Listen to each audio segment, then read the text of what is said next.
Les députés du caucus des Béni expriment leurs vives préoccupations face aux tensions croissantes entre l'Institut congolais pour la conservation de la nature, ICCN, les populations locales et les forces armées dans les zones protégées. Lors d'une réunion tenue le jeudi 3 avril 2025 avec le président de l'Assemblée nationale, le professeur Vital Kamerhe, ces élus ont appelé à une intervention urgente des autorités afin de stabiliser la situation. Ces députés nationaux ont sollicité l'implication du président de la Chambre basse du Parlement, reconnaissant son rôle de pacificateur pour faciliter une résolution qui garantirait une cohabitation harmonieuse en traitant les causes profondes du conflit. Nous avons eu à lui demander de s'impliquer puisque lors de la législature de 2011, le dossier de l'ICCN dans sa cohabitation avec la population était déjà traité au niveau de l'Assemblée. Le principe de la continuité de l'État étant en cours, nous lui avons demandé de se référer aux archives et de révéler le processus qui ne demandait que le décret du Premier ministre pour essayer de faire la démarcation des limites du parc national de Virunga pour que la population cesse de se tirailler avec les conservateurs de notre parc national.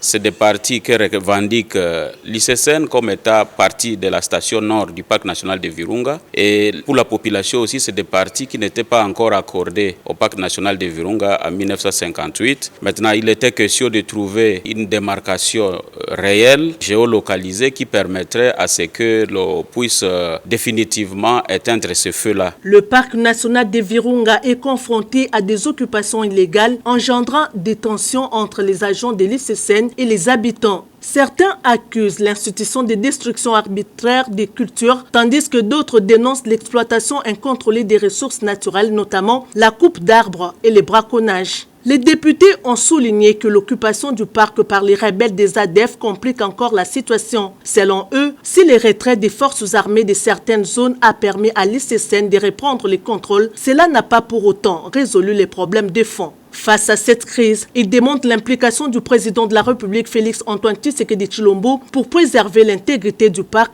tout en tenant compte des réalités locales. Il réclame également de rencontrer le directeur général de l'ICCN et avoir une concertation avec le ministère des Affaires foncières, les conservateurs ainsi que les experts en gestion des parcs. Par ailleurs, ils insistent sur la nécessité d'une cartographie précise des zones protégées afin d'éviter de nouveaux conflits fonciers. Cette situation illustre les défis auxquels sont confrontées les régions voisines du parc national de Virunga, où l'accès aux ressources a historiquement été source de conflits entre les autorités de conservation et les communautés locales. De son côté, le président de l'Assemblée nationale, Vital Kamerhe, s'est montré réceptif aux préoccupations soulevées. Il a souligné l'importance du parc national de Virunga en tant que patrimoine national et appelé à une protection efficace de cette richesse naturelle tout en respectant les droits des populations locales.